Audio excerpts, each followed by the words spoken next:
Hi everyone and welcome back to English with Yubin, and for today's video it's kind of a random video because this week has been quite a full-on week for me, so I didn't have enough time to fully prepare and plan for a video, so it's mostly my fault. But anyway, I have prepared a little paragraph that you can follow along, so I guess it's kind of a reading and listening exercise at the same time, so yeah, let's get started.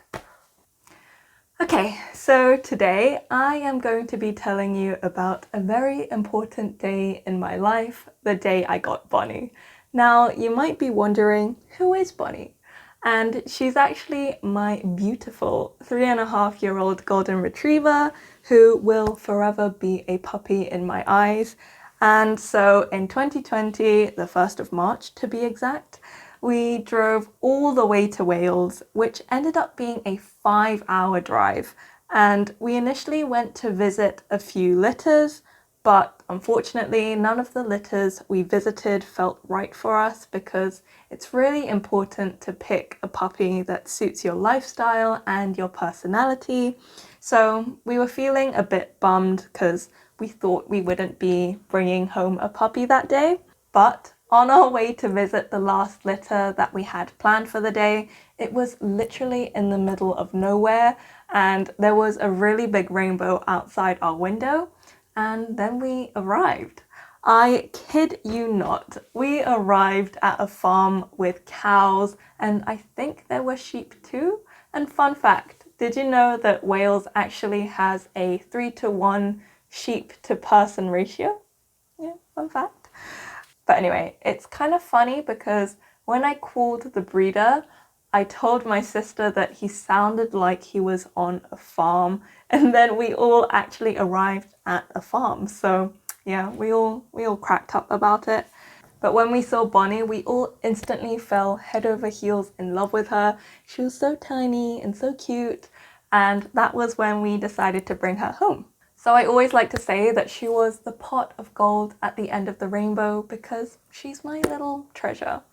But yeah, that was the story of when we got Bonnie, and I'm sure she'll be appearing more often on this channel in the future. Now moving on to the breakdown, first we're going to talk about dates. So firstly, when you're saying the year, instead of saying 2023, I mean, you still could say 2023 and you wouldn't be wrong, but normally you would say 2023. So just think of it as dividing it into two, the 20 and the 23. And the same goes for other years like 1923, 1823, 1723. So everything, imagine the year as dividing it into two, apart from 2000, 3000, 4000, and you get the picture. So everything, all the years, imagine dividing it into two, apart from the years 1000, 2000, 3000, 4000, yeah, you get it. The other exceptions are when you have the years like 1900 and 1800, it feels very weird to say, but also it's very long. So instead of saying that, we would say 1900 or 1800, 1700, and so on. Then secondly, when you're talking about specific dates, you would say on that date. So for example, on the 1st of September, lots of schools begin the new academic year, or Bonnie's birthday is on the 23rd of December, and my birthday is on the 22nd of March. So yeah, specific dates or specific days like Mondays, Tuesdays, Wednesdays, you would say on that specific date or that specific day. And if you're talking about specific dates, then you would say on the number of that date of the month. And just a quick note with the numbers, all the dates end in th, so th, like the 4th, the 17th, the 24th, and so on. And the only exceptions are the 1st, the 2nd, the 3rd, the 21st, the 22nd, the 23rd, and the 31st. So yeah, those are all the numbers and just all the exceptions there are. Now moving on to some of the phrases that were mentioned. When I said she'll forever be a puppy in my eyes, this means that Bonnie will always seem like a puppy to me no matter how old she gets. And normally, a lot of people tend to use this with their child, so they'll say, my kid will forever be a baby in my eyes. So, do you want to repeat after me? My kid will forever be a baby in my eyes. One more time. My kid will forever be a baby in my eyes. My kid will forever be a baby in my eyes. Or for me, Bonnie, my baby, she'll always be a puppy in my eyes. And then we have it ended up being 5 hours. So that means that it lasted for 5 hours long. So in this example, it was a 5-hour drive. So do you want to repeat after me? It ended up being 5 hours. One more time. It ended up being 5 hours. It ended up being a 5-hour drive.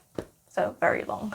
And then we have in the middle of nowhere. So that's quite self-explanatory, but it just means a very, very, very, very remote place. So do you want to repeat after me? In the middle of nowhere.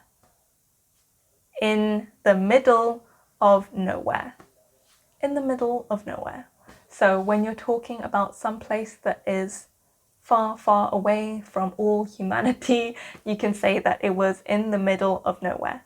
And then we have the phrase, I kid you not, and that just means I am not joking. And the opposite of that would be I'm kidding, and that would mean I'm joking. So we'll practice both of them. So the first one, I kid you not. One more time. I kid you not. I kid you not. I am not joking. And the second one, I'm kidding. One more time, I'm kidding. So for me, I tend to use I kid you not and I'm kidding quite a lot in my daily life. If I say something that I feel was slightly mean or a bit sarcastic, then I'll say, I'm kidding. Or if I say I kid you not, it's me trying to emphasize whatever I'm trying to say. So yeah, those were the phrases I kid you not and I'm kidding. And then we have kinda, which is kind of shortened and mashed into one word. So for example, instead of saying I kind of agree with you, you can say I kinda agree with you. And it's just a more casual way to say it. And I prefer to say kinda in my daily conversation because it just sounds less formal. And another example is got to. So instead of saying I've got to go, you can say I've gotta go. And yeah, it's just more casual. So we'll do both. So kinda, I kinda agree with you. And then the second one, gotta. So you could say, yeah, bye, I gotta go. Second to last one, we fell head over heels in love with her. So that just means we fell madly in love with Bonnie the first moment we saw her. So do you want to repeat after me?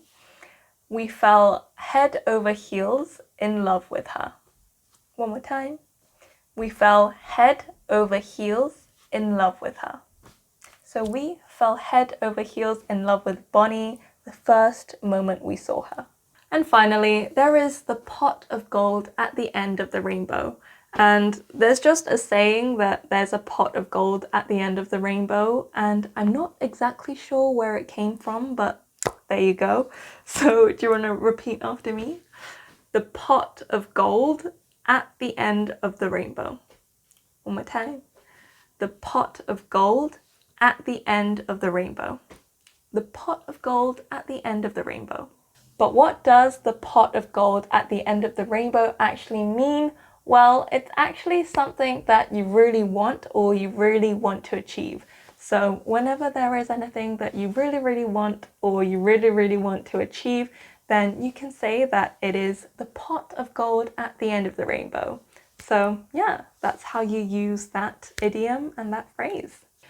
Well everyone, that is the end of today's video, and I know and I apologize for it being kind of short and kind of random, but I will be more prepared and more organized for next week's video, I promise, so stay tuned for that one. But yeah, I will end off today's video here, so continue practicing, continue learning, and I will be back again next week on the usual schedule. This week was just a little bit hectic and chaotic, so yeah, I will be back again normal time next week and with a better and longer, more well thought out video. So yeah, I will hopefully see you guys all then, and I am wishing you guys all a very, very lovely week. So yeah, stay tuned for next one and I'll see you then. Bye!